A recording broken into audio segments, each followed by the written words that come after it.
Alright, sa atin pong pagpapatuloy mga kapatid, atin po itong i-review yung pong tinatawag nating asal ng Kristiyano o ugaling Kristiyano. Meron ba tayo nito? No? Yung paksa dyan, kung nakikita ninyo, ugaling Kristiyano, meron ka ba nito? So ito ay isang patanong sa kanya-kanyang sarili, mga minamahal na mga kapatid. No? Ito ay patanong, ugaling Kristiyano, meron ba ako nito? Itanong mo sa iyong sarili. Sa mga oras na ito, mga minamahal, pwede mong itanong sa iyong sarili, ito bang ugaling Kristiyano, meron ba ako nito? No? Meron ka ba sa iyong sarili nito? Baka ikaw ay matagal nang naglilingkod at you're claiming that you're Christian, pero ang kabaligtaran mga kapatid, nakikita ka ng mamamayan ng mga nasa komunidad na parang walang Diyos na kinikilala. No? So yun ang atin pong pag-aaralan mga minamahal na mga kapatid. Alam natin na ang isang tao kapag siya ay nabago na, kapag siya ay may Kristo na, kapag siya ay nabautismuhan na, na-transform na siya, na-change na ang kanyang buhay, mga minamahal, kapag kay Kristo na siya, no? Nakikipag-isa na sa kay Kristo, ang Kristo na ang nabubuhay sa kanyang sarili. Therefore, kung ano yung ugali ng Panginoong Kristo, ma-adapt mo, mag-reflect yung karakter ni Kristo sa iyo. Kaya nga, kung ating titingnan mga minamahal na mga kapatid, sa ikalawang Korinto, ang kapitulo 5, ang versikulo 17, meron tayong mababasang ganito. Ayan o. Kaya't kung nakipag-isa na kay Kristo ang isang tao, sabi riyan, isa na siyang bagong nilalang. Ayan, isa na siyang bagong nilalang. Wala na ang dati niyang pagkatao. Sa halip, ito'y napalitan na ng bago. Ayan. So sa talatang iyan, mga minamahal na mga kapatid, ipinakikita ho riyan na kapag ang isang tao nakipag-isa na kay Kristo na, siya ay bagong nilalang, new creature. Wala na yung dati niyang pagkatao sapagkat siya po ay nahugasan na, no? Nailibing na ang kanyang kasalanan sa tubig, and then ang sabi dito ay napalitan na ng bago, no? Mga minamahal na mga kapatid. And that's the good news. Kapag ang isang tao dati nasa karumihan, ngayon ay nasa kalinisan na siya, nasa liwanag na siya, mga minamahal. Kahit sa katagalan ng panahon na siya nasa kadiliman, once na siya ay nagsisi, lumapit sa ating Panginoon, isinuko ang kanyang buhay, mayroon ng transformation, mga minamahal na mga kapatid. Ngayon, pag ikaw ay kay Kristo na, ikaw ay tagasunod na ni Kristo. You are a disciple of Christ, mga kapatid, no? Disciple of Christ ka na, Mathetes, no? Tagasunod ni Kristo, mga minamahal na mga kapatid ko. So, nakikita na natin dyan, kung ikay tagasunod ni Kristo, mga minamahal, may mga paanyaya at paalala si Apostol Pablo sa atin, mga minamahal. Yamang tayo ay nandito sa sanlibutan, ang ating Panginoong Hesukristo, bago si Apostol Pablo, doon muna tayo sa ating Panginoong Hesukristo. Ang ating Panginoong Hesukristo, mga minamahal ko na mga kapatid, bago siya bumalik doon sa langit, mayroon siyang dalangin sa Ama patungkol sa mga apostol, mga kapatid. At ang kanyang dalangin, dito po sa 17 ng Juan, ay meron na pakaganda siyang dalangin, mga kapatid, na kung saan makikita natin, meron pong kaibahan tayo sa mundo, no? Ang sabi niya rito, mga minamahal na mga kapatid, sabi niya rito, Ama, yan, sabi niya rito, nais ko,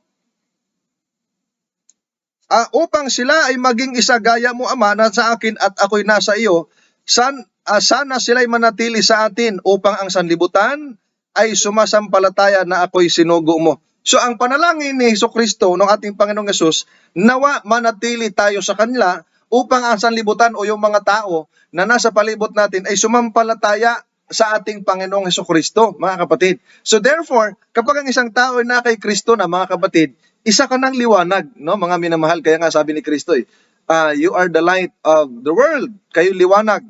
Pagka ang tao ay naging liwanag, makikita ang isang tao, Kristiyano ito. At ang sabi ng Biblia, luluwalhatiin nila ang ating amang nasa langit, nasa 5:16 ng Mateo. Ngayon, ang pakiusap ni Apostol Pablo, mga minamahal na mga kapatid, ngayon ay kay Kristo ka na, ganito na ang nais ng Apostol Pablo sa Roma Kapitulo 12, versikulo 1, mga kapatid. Sabi riyan, kaya nga mga kapatid, sa pamamagitan ng mga kaawaan ng Diyos, ako ay namamanhik sa inyo. Iharap ninyo ang inyong mga katawan sa Diyos bilang isang haing buhay banal at kalugod-lugod sa Diyos. Ito ang inyong katampatang paglilingkod. Ayan, no mga minamahal, sa atin pong paglilingkod dapat, ang sabi ng Biblia, dapat banal at kalugod-lugod sa Diyos, mga minamahal. No? Ang atin pong pamumuhay dapat kalugod-lugod sa Diyos, hindi kahiya-hiya sa harapan ng Diyos, mga kapatid. No? At ang sabi rito, mga minamahal, dapat yung ating katawan, ang sabi ng Biblia, haing buhay, ibig sabihin dapat walang dungis, walang kapintasan, mga minamahal, hanggang sa pagdating ng ating Panginoong Jesucristo. At yan lang yung dalangin ni Apostol Pablo, mga kapatid, dalang bisis niya yan inulit sa kanya pong mga epistle. Sa tuwing sinusulat niya, meron siyang dalangin na tayo naway madatna ng Panginoon, masunurin sa utos, at sinasabi pa ron, mga kapatid, walang dungis, walang kapintasan, hanggang sa pagpapakita ng ating Panginoong Hesukristo, mga minamahal na mga kapatid. Kaya nga, doon sa paglilingkod, mga minamahal na mga kapatid, dapat nandun yung focus natin. In our living in this world, mga kapatid, dapat ang focus natin ay sa ating serving, hindi lamang sa mga tao, kundi sa Diyos. Dapat yung dalawa, paglilingkod sa Diyos at paglilingkod sa kapwa. Kaya lamang, mga minamahal na mga kapatid, hindi natin maiiwasan na mayroon tayong ma-encounter na hindi magandang loob, hindi magandang ugali, hindi magandang pakikitungo. Paano mo i-handle yung mga ganun tao? Hindi kaya ay mayroong mga bagay na pangsanlibutan at hindi ka nais-nais sa isang Kristiyano, mga minamahal, no? Ang sabi po ng Roma Kapitulo 12, versikulo 2, merong napakagandang payo. Sabi diyan, huwag ninyong tularan ang mga pag-uugali ng mga tao sa mundong ito. Hayaan ninyong baguhin kayo ng Diyos sa pamamagitan ng pagbabago ng inyong mga isip para malaman ninyo ang kalooban ng Diyos kung ano ang mabuti, ganap at kalugod-lugod sa kanyang paningin. Ayan. Dito, mga minamahal, ay napakagandang binabanggit. Sabi rito ni Apostol Pablo, huwag ninyong tularan ang mga pag-uugali ng mga tao sa mundong ito. Bakit, mga minamahal na mga kapatid? Aba, kung inyong makikita, mga minamahal, iba't ibang mga kahilayan, no? Ang ating makikita sa mundo, iba't ibang mga ugali ng tao, mga kapatid, na minsan pa'y pag wala kang pagpipigil ay makakasalita ka rin ng hindi maganda. Kaya nga, ang paksa natin ugaling Kristiyano. Merong ka ba nito, mga minamahal? Kapag ka murahin ka, kapag kasalitaan ka ng hindi maganda, what would be your response, mga minamahal? Ano ang iyong magiging sagot o response doon sa mga nagsasalita sa iyo ng hindi maganda? At ang sabi ng talata, mga kapatid, hayaan ninyong baguhin ng Diyos ang inyong mga pag-iisip para malaman ninyo ang kalooban ng Diyos. No? At ang sabi dito, kung ano ang mabuti, ganap, at kalugod-lugod sa kanyang paningin. So nais ng Diyos, huwag nating tularan. Kaya problema ngayon, pag may mga viral na mga dance-dance, anong tawag doon ng mga dance-dance na, gumagaya rin yung mga kapatid, minsan, no? Yun ang masaklap, mga minamahal na mga kapatid. Yan ang masaklap. Bakit? Kasi kung ano yung uso, aba, sinusunod, mga minamahal na mga kapatid ko. Kaya nga sa asal o sa ugaling Kristiyano o ang tunay na Kristiyano, madali mo siya, makikita siya sa kanyang simple at payak na pamumuhay, mga minamahal. Makikita natin na isang Kristiyano unang-una sa kanyang pananalita. Kapag ang isang tao ay walang pagpipigil sa kanyang dila, no? Malakas magmura, malakas manlait, malakas mangutya ng kapwa, chismosa, mga kapatid, chismosa, hindi lang chismosa, meron din tinatawag tayong chismoso, may mga libakira, libakiro, di ba? Naalala mo yung ninyong kanta ni Max Urban? Libakira, libakiro, di ba? Mga kapatid, may mga ganon. Walang pagpipigil sa mga salita. Dapat yung salita, no, ng bibig, mga minamahal na mga kapatid, ay merong salitang gaya ng ating Panginoong Jesucristo. The way ang approach, mga kapatid, o di kaya ay merong kainahunan, may kaamuan, o di kaya ay talagang pinag-iisipan kung ano yung dapat lumalabas sa bibig, mga minamahal na mga kapatid. So dapat maging aware tayo, tayo, hindi lang kayo, tayo, mga minamahal na mga kapatid. At sa ating kilos, no? Pagka minsan, mga kapatid, sa ating kilos o sa ating ginagawa, makikita mo kung ito'y Kristiyano o hindi, mga minamahal. Kapag ito ay nagbibisyo, mga minamahal, pag nagbibisyo, pagka ito ay lasinggero, di ba? Lasinggero. Kristiyano ba? Actually, mga kapatid, in our time, kung ating titingnan, ang dami pong kiklaim, nagpapanggap na Kristiyano pero lasinggero, mga kapatid, no? Lasinggero. Maraming mga nagpapanggap na Kristiyano, malakas manigarilyo. Christian, ha? Christian, tagasunod ni Kristo, pero malakas manigarilyo. Yung iba, nagsiyasyabo, mga kapatid. Kung iba, kung ano-ano mga ginagawa na hindi nakikita yung kanyang pagiging Kristiyano talaga, mga kapatid. No? At yung atin pong kinakain, o di ba ga? Ang tunay na Kristiyano, hindi yung pulot lang tapos subo ng subo o kung anong napupulot, mga kapatid. Mali yun. Ang tunay na Kristiyano, conscious siya pagdating sa health. No, mga kapatid, conscious siya pagdating sa health na alam niya kung alin ang nararapat, alam niya kung alin ang pwedeng kainin at hindi pwedeng kainin. Bakit? Kasi binigyan nga tayo ng Diyos ng isip to think, mga kapatid, para mag-isip at para makapag-decide kung alin ang pwedeng kainin at hindi pwedeng kainin. Ang daming Kristiyano daw ngayon na kain lang ng kain.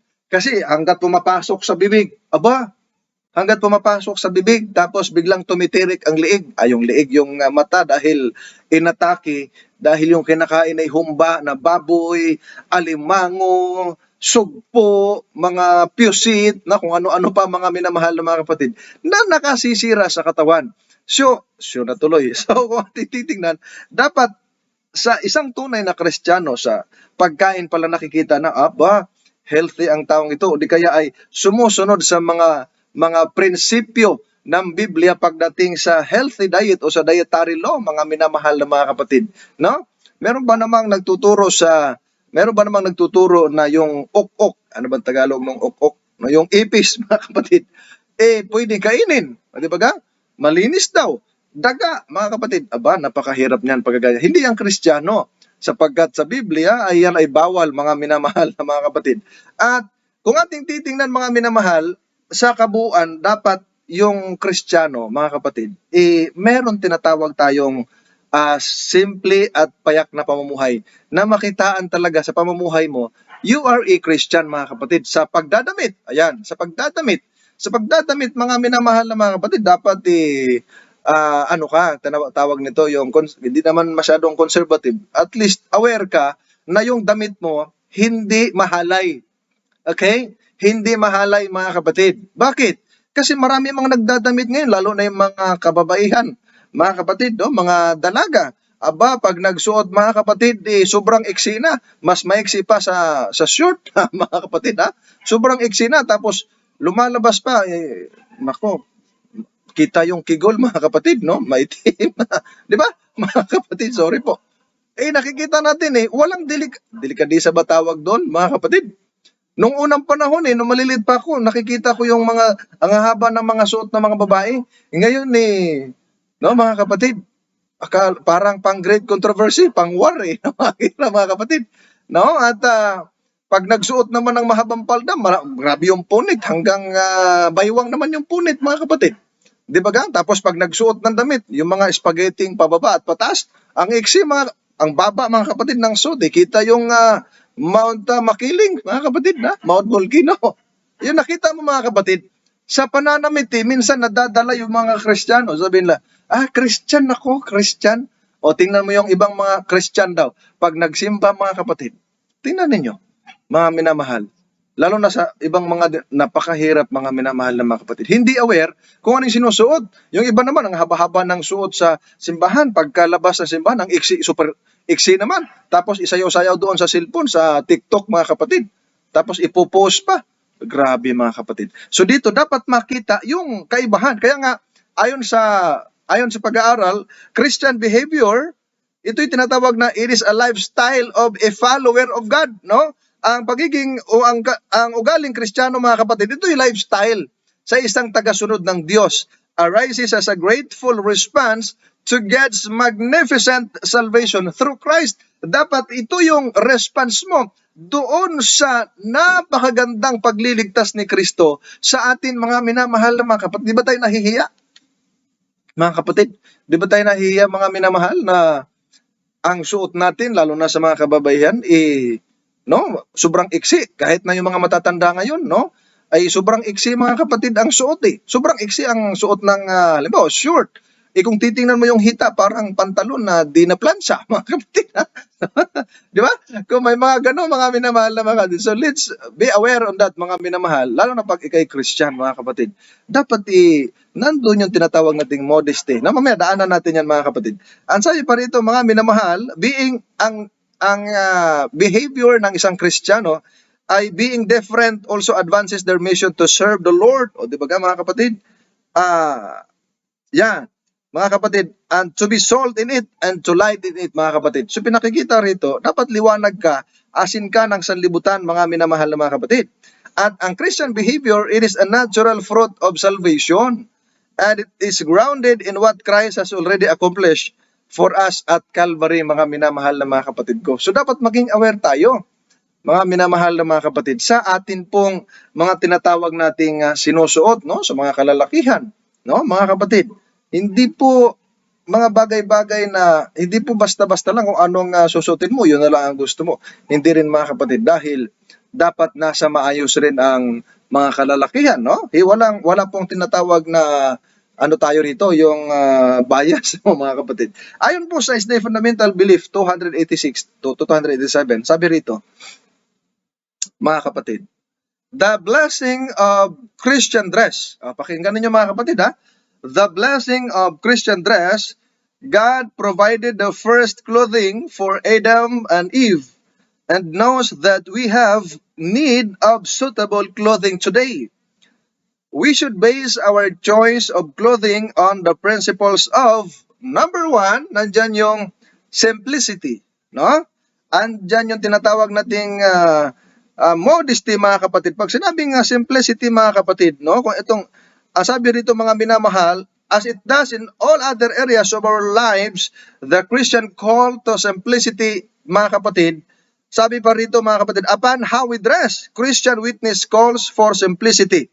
The way we dress demonstrate to the world who we are and what we are, mga minamahal, mga kapatid ko. Not as a legal requirement handed down from the Victorian era, but as an expression of our love for God, mga kapatid. So dito, pinakikita rito, mayroong simplicity, may modesty, may practicality, may health and attractiveness, mga kapatid. So dito, pinakikita, mga minamahal, sa atin anyang pagsusuot ng mga kasuotan natin, mga kapatid, ay pinakikita natin sa sanlibutan kung sino tayo at kung ano tayo, mga kapatid. Alam nyo ba na ayon sa pag-aaral, yung man lang nagsusuot ng mga maiksi, no? Tapos naghihikaw, mga kapatid, ng pagkalaki-laki. Ang mga ano lang po yun, yung, sorry po, no? Mga patutot lang po yun, mga kapatid, no? Mga prostitute, mga kapatid. Yung mga nagsusuot ng ganyan, pero yung mga tinatawag nating matinong babae, ay tawag na yung mga matino, no? Mga babae talaga na Kristiyano. Aba, hindi ganun magsuot, mga minamahal na mga kapatid, no?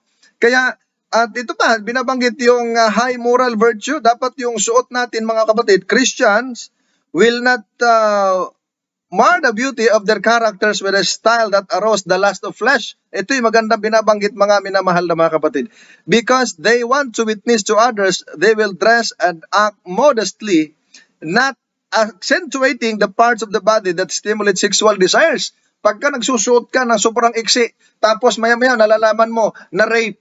Bakit? Kasi parang hindi naman nagbibinta, nagdi-display. Di ba? May nanawagan. Naalala tuloy natin yung parang binalita yata sa GMA. Yung binalita sa KMJ yata yun na dibdiban ang laban. Ayan, diba? Dibdiban ang laban. Nagtitinda ng online tapos si utong na lang, mga kapatid, ang di nakikita. Nakita ninyo, mga kapatid, ano ang difference ng isang Kristiyano doon sa hindi Kristiyano, mga kapatid? O di ba ga? Pero Kristyan yun. Nakikita natin, mga kapatid. Sabi din ng Biblia, sa hindi ka sasala. Di ba, naalala nyo si Eva ang naging dahilan sa pagkasala ni Adan, mga kapatid. So, wag mo hayaan na ikaw sa iyong sarili ang maging dahilan kung bakit nagkasala ang kapwa. Ibig sabihin dito, mga kapatid, lahat tayo maging aware, lalo na sa mga sinusuot, mga kapatid. Pwede ba bang sabihin na, dito lang kasi ako feeling ko maganda? Hindi. Mga kapatid, pag nagsusuot ka ng sobrang sexy, no? Sobrang sexy, nasa labas ng bahay, hindi ka feeling maganda, pinagpipiestahan ka ng mga lalaking mga manyakis sa tawag, mga kapatid, no? no? At pag naglalakad ka, susundan ka ng kanilang mga tingin. Di ba mga kapatid? Susundan ka ng mga tingin at kung ano-ano yung naisip, kung ano yung mga pinag-uusapan, pinagtatawanan, kung ano mga sinasabi mga kapatid. Sasabihin pa ng iba, ala, nagsushort ng maiksi. Parang piso naman yung, ano ba tawag doon? Yung, ba tawag yan? Yung nasa binti ba, mga sugat-sugat dati, mga kapatid, ang hirap sabihin. Mga piklat, no? Mga piklat. So, dapat ang sabi dito mga kapatid ko, modesty promotes moral health. The Christian aims is to glorify God, not self, mga kapatid. Dapat ang Panginoong Diyos ay mag-glorify the way ka magsuot. Mga kapatid, hindi yung pagpiestahan ka ng tao dahil sa ang suot mo may kabastusan, mga minamahal na mga kapatid. No? May kabastusan. Yun ang masaklap. Tapos sasabihin mo, binabastos po ako. Ano ba yung suot mo? Kabastos-bastos. Ayun lang. Hindi naman lahat matino na tao, mga minamahal na mga kapatid. So ito isang malaking awareness o warning o paalala sa atin, mga minamahal, paalala sa atin na yung internet natin nagputol-putol. No? Ay salamat, bumalik na. No? Kaya dito mga minamahal, pinapakita po rito yung modesty mga kapatid. And then practical and economical mga kapatid. Because they are stewards of the money of God has instructed to them, Christian will practice economy, avoiding gold or pearls or costly clothing mga kapatid. At talagang pinakikita rito mga kapatid ko na yung mga burloloy, hindi rin yan maganda tingnan mga kapatid, no? Lalaki ng mga hikaw, hindi naman siya tinatawag natin itong, wala siyang kinalaman doon sa pagiging maganda. Hindi ibig sabihin pag ikaw lang yung may hikaw, maganda ka. Alam niyo ba yung tingin ng ibang tao pag lalo na malaking hikaw? Siguro yan, yung nasa beer house siya nagtatrabaho. O di ba mga kapatid? Yun ang mga bagay na pwedeng isipin ng tao. Then, healthful. Dapat yung damit mo healthful mga kapatid. It is not only diet that affects a person's health. Sabi rito, Christians will avoid clothing styles that do not adequately protect the body or that constrict or otherwise affect it such ways as to cause the health to deteriorate mga kapatid. So kung ating titingnan, no? Yung ating titingnan mga minamahal na mga kapatid ay ang ibang mga damit maraming kulang. Magsuot ng damit dito, mayroon naman dito pero may kulang dito, no? Imagine niyo mga kapatid, walang balikat, tapos may damit na butas yung likod, tapos may mga pantalon na made by rat, may mga kagat-kagat. Butas-butas ng pantalon mga kapatid, made by rat, tapos kita yung mga hita-hita, no? Tapos kung ano-ano pa mga minamahal na mga kapatid. Nakita niyo ang sinful world natin mga kapatid, puno ng kalaswaan, mga minamahal na mga kapatid. That's why ang isang tao maging aware sa mga bagay na kanyang nakikita. Baka nakalimutan mo na ikaw ay Kristiyano. Baka nakalimutan mo na ikaw ay alagad ni Kristo. Baka nakalimutan mo ikaw ay ilaw ng sanlibutan. Tapos nadiliman ka mga minamahal na mga kapatid. At ang sabi rito, number 5, yung attractiveness, dapat characterized by grace and natural beauty. Ayan, no? Mga minamahal, minsan sa ating buhay, lalo na yung mga kababaihan, ang mga babae, mga minamahal na mga kapatid, minsan hindi sila kontento hindi sila satisfied sa beauty na mayroon sila, no? Mga minamahal na mga kapatid. Hindi sila satisfied sa beauty na mayroon sila pagka tiningnan nila, yung ilong ko flat parang namaga at parang kamatis na mga kapatid, di ba? Gusto ipapagawa, no? Ipapano natin, ipapa-opera natin. Di ba? May mga ganun mga kapatid. Tapos nakagat ng bubuyog o nahiwi, mga kapatid. Minsan kung di makaalis kung walang mga chinchanso at mga uling sa mukha, mga kapatid. Kailangan may mga chinchanso at mga uling para maganda tingnan sa harapan ng mga tao. Di ba mga kapatid? Gusto nilang ganun. Pero sabi ng Biblia mga kapatid, dapat ay nandun ka daw kasi yung tinatawag na the pride of life mga kapatid. No? The pride of life, mga minamahal na mga kapatid. At ang sabi rito mga kapatid ko, ang atin pong pagsuot dapat by yung beauty, the perception of heaven's beauty mga kapatid is characterized by grace, simplicity, purity, and natural beauty mga minamahal na mga kapatid. No? Ang atin, minsan, ang iba, paganda ng paganda. Ang sama naman ng ugali mga kapatid. No? Kaya nga may nagtanong sa amin nung ako'y nasa KB pa. May nagtanong, alin po ba yung pwede? Yung pangit na mayaman, no? Pangit na hindi pala. Alam mo yan pwede, yung pangit pero maganda ang ugali o yung maganda pero pangit ang ugali. Tama ba 'yun? No? Maganda ang mukha, pangit ang ugali o hindi maganda ang mukha. Huwag natin sabihin o pangit. Hindi maganda ang mukha pero maganda ang ugali, mga kapatid. O di ba? Minsan ay sasabihin nila ay doon na lang daw sa maganda kahit pangit ang ugali kasi madala pa sa prayer and fasting. Mga kapatid. Doon daw sa hindi maganda yung itsura pero maganda ang ugali, kahit anong prayer and fasting, hindi talaga babago itsura. Mga kapatid, no? May mga ganong tao, mga minamahal na mga kapatid. So, sa mga babae, ay mahalaga na yung kagayakan, mga kapatid, ay talagang hindi panlabas, kundi panloob. Gaano man ikaw kaganda, kung ang ugali mo ay hindi hindi marunong ka makisama, ay mahirap yun, no? Wala bang, ang ganda-ganda mo, wala kang kaibigan. Aba, mag-isip ka ngayon, no, mga kapatid? O di kaya ay, baka isipin mo, siguro insecure sila sa kagandahan ko. Eh, feeling mo lang yun, no? Feeling mo lang yun, mga kapatid. Ayon po sa unang Timoteo 2, versikulo 9 hanggang 10, ay meron pong binabanggit dyan, mga minamahal. Sabi riyan, ang mga babae naman ay dapat maging mainhin, maayos at kagalang-galang sa pananamit. O, tandaan po ninyo, ang mga babaean niya ay mahinhin, no? Mahinhin, maayos at kagalang-galang sa pananamit. Tandaan po ninyo yan. At ayos ng buhok. Hindi sila dapat maging magarbo sa pananamit at maluho sa mga mamahaling alahas na ginto o perlas. Sa halip, ang maging palamuti nila ay ang mabubuting gawa gaya ng nararapat sa mga babaeng itinuturing na makadiyos. Ayan, mga minamahal na mga kapatid. So kung ating titingnan, yung pala mga babaean niya ay dapat mahinhin. Na? Mainhin, hindi yung busyang-busyang. At dapat kagalang-galang sa pananamit. Ayan. Kagalang-galang ba pagka nagsuot ka ng walang galang na suot? Na? Paano naging kagalang-galang? Yung suot mo walang galang sa iyong katawan mismo, mga kapatid. Paano ka makakakuha ng respect sa iyong kapwa ni hindi mo nirespeto ang sarili mo? And that's the big problem, mga minamahal na mga kapatid, no? That's the big problem. And then sabi dito, mga kapatid, at dapat maayos ang buhok. Nung ikay pinanganak, yung buhok mo itim, ipapablandi talaga. Bakit? Bakit, mga kapatid? No? Bato-bato sa langit, ang matamaan, bukol. Ay, bukol. Magbago, no, mga kapatid. Bakit kailangan yung ilong na hindi masyado nagustuhan, kailangan ipaoperahan, mga kapatid?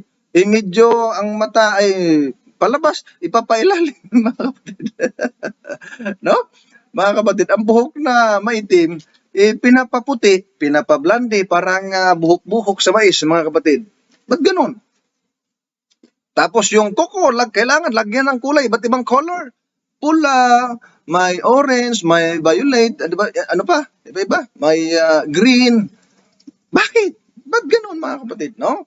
Tapos pag nakapunta sa simbahan, ang haba-haba ng high heels, tapos natisod bigla. Na-late kasi sa simbahan, kapatid.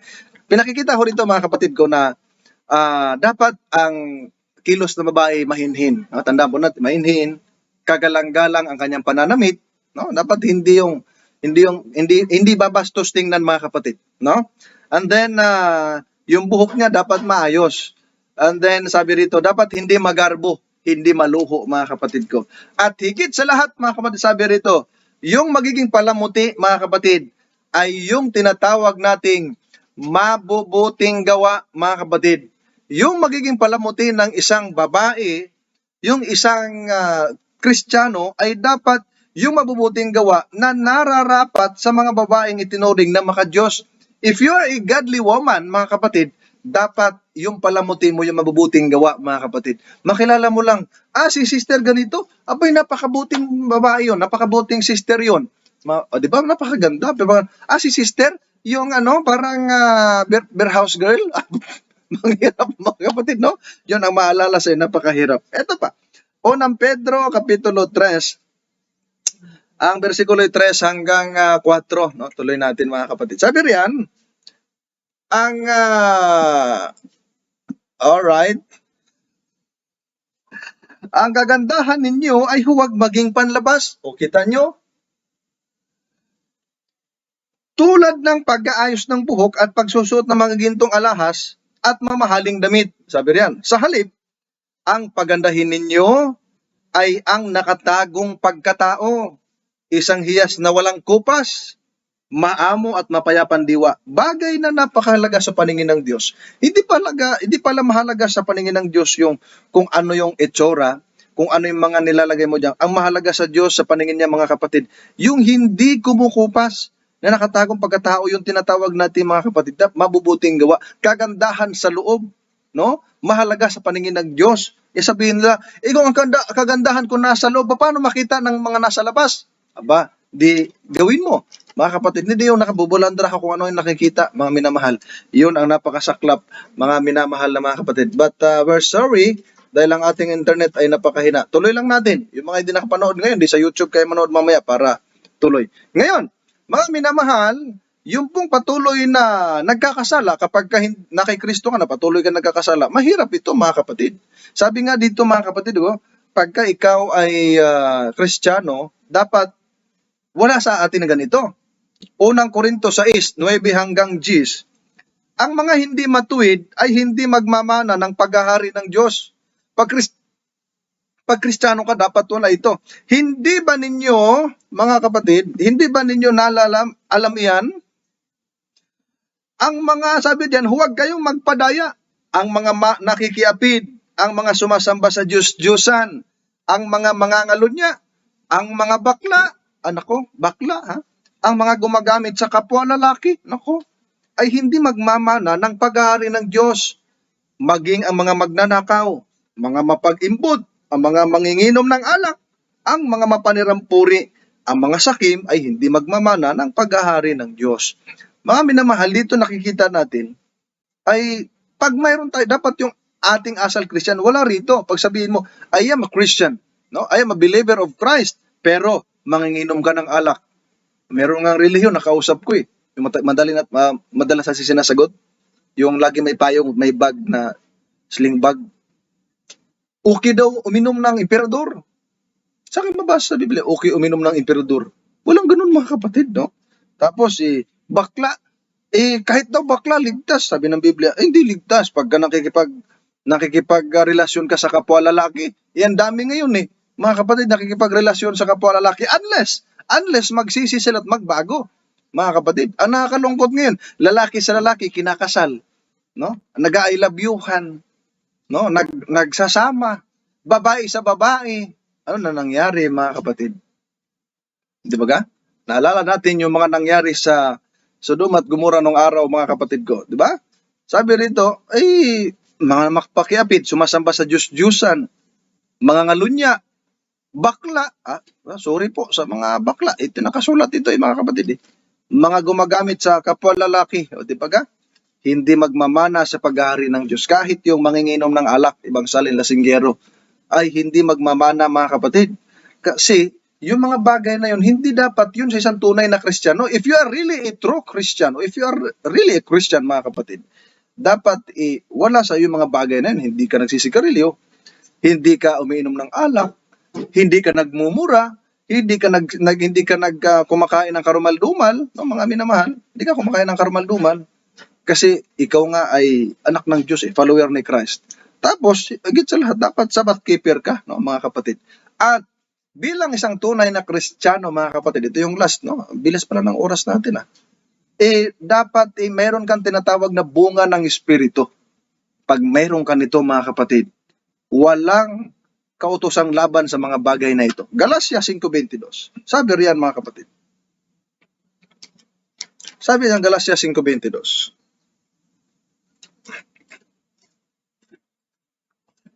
Ngunit ang bunga ng Espiritu ay pag-ibig, kagalakan, kapayapaan, pagtitiis, kagandahang loob, kabutihan, pananampalataya, kaamuan, pagpipigil sa sarili. Walang kautosang laban sa mga bagay na ito. Ayan, mga kapatid, dito, Pinakikita po rito mga minamahal na if you have the fruit of the Spirit, no? Number 1 dyan, ang una ay love, no? Pag-ibig, joy, kagalakan, peace. Mga kapatid, pagtitiis, kagandahang loob mga kapatid, pananampalataya, kaamuan, pagpipigil sa sarili. Pag mayroon ka nito mga kapatid, aba, napakaganda mga kapatid ko. Napakaganda. Dahil hindi makitaan dito na ikaw ay masama sapagkat pag mayroon ka nitong bunga ng banal na espiritu mga kapatid, ikaw ay tunay na Kristiyano, tunay na lingkod ng ating mahal na Panginoon. No? Mga kapatid, dyan po muna tayo magtigil sa atin pong discussion sapagkat mayroon tayong sasaguting ilang piraso lang na tanong, mga kapatid, and then mayroon tayong preparation para sa atin pong doctrinal review, sa atin pong mga babautismuhan bukas mga kapatid. Ano po? Ito kasi ay tanong ng isa sa ating top fan, si Jinji Musaso. Musaso ba yun? Mga kapatid. Ang tanong niya dyan, sabi niya kasi may naghamon na sa unang Timoteo 4 hanggang 5, sabi niya. Paano sagutin sapagkat lahat ng nilalang ng Diyos ay mabuti? So ibig sabihin po, walang bawal kainin. No? Yan po ang tanong mga kapatid. So kung ating titingnan mga minamahal, ito po kasi ay katwiran ng mga kumakain ng karumal-dumal. Take note ha, karumal-dumal. Sinabing karumal-dumal mga kapatid, hindi malinis. Marumi. Mga kapatid, no? Marumi. So, paano daw ito sagutin? Madali lang po ito sagutin, mga kapatid. Simulan natin sa 1. Ano bang sinasabi dyan sa 1? Sabi riyan, no?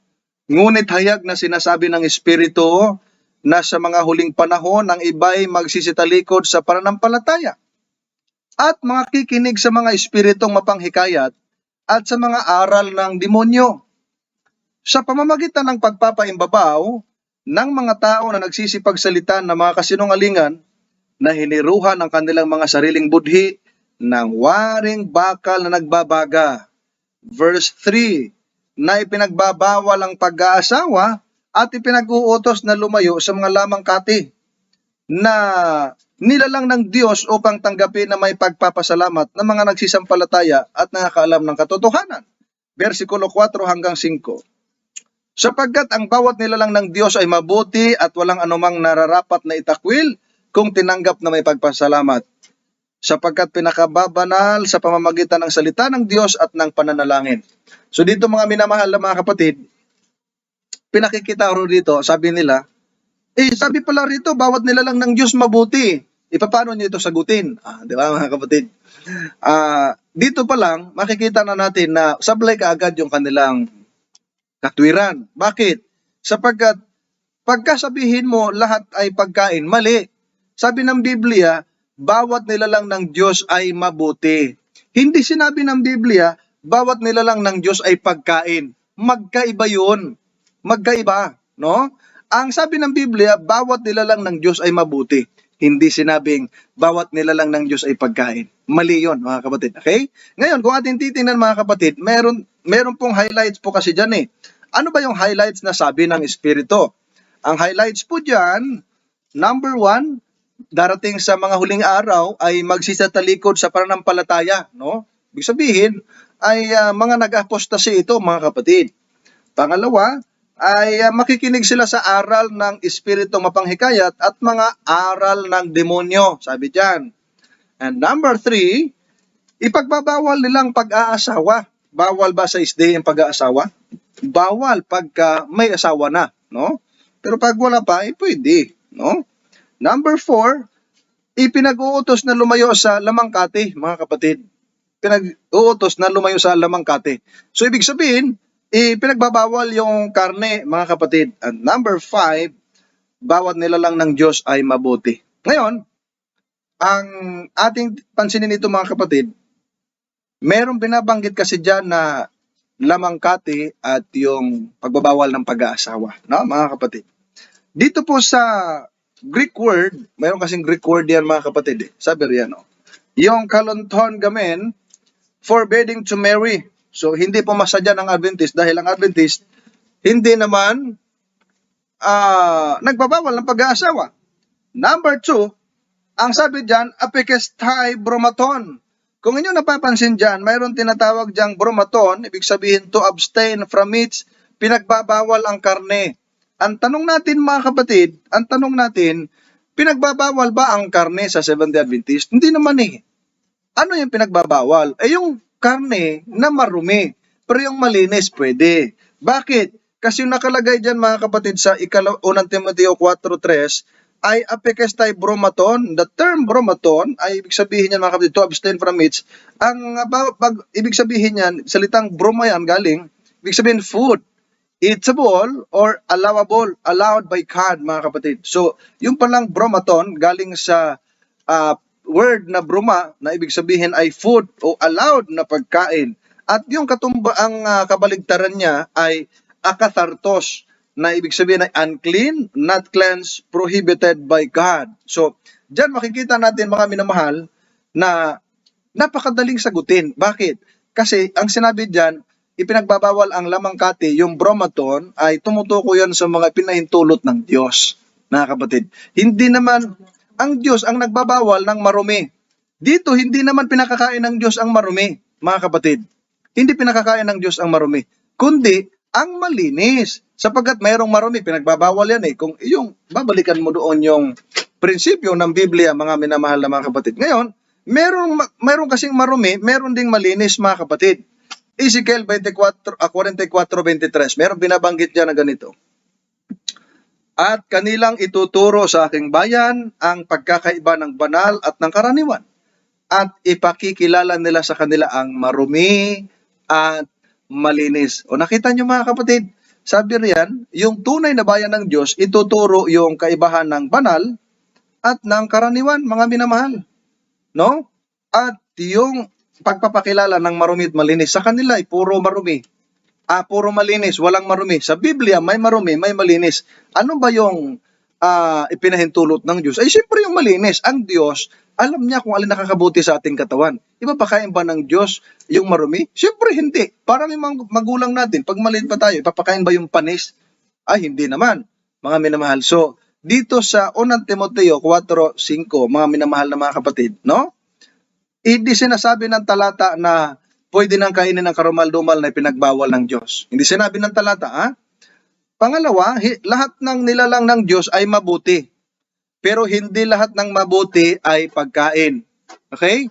Lahat ng nilalang ng Diyos ay mabuti, pero hindi lahat ng mabuti ay pagkain. At hindi lahat ng nilalang ay pagkain, mga kapatid. No?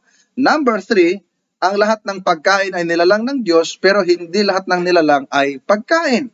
Mga minamahal na mga kapatid. So diyan makikita natin, walang problema ang talata, nilalagyan lang nila ng problema, kaya nagkakaproblema sila. Ang Adventist hindi. Dahil bromaton yon, wala namang marumi doon na pinahintulot. Bromaton, mga malinis yon mga kapatid. Kaya walang sense yung pong hamon ng isang born again, ang sabi ng kapatid na Genji. Hanggang dyan lang muna tayo mga minamahal. At sa susunod siguro itong ibang mga tanong dahil ang oras natin ay lumalalim and then meron pa tayong gagawin pagkatapos nito at yung ating internet ay laging nawawala mga kapatid. Pero wag po kayong mag-alala.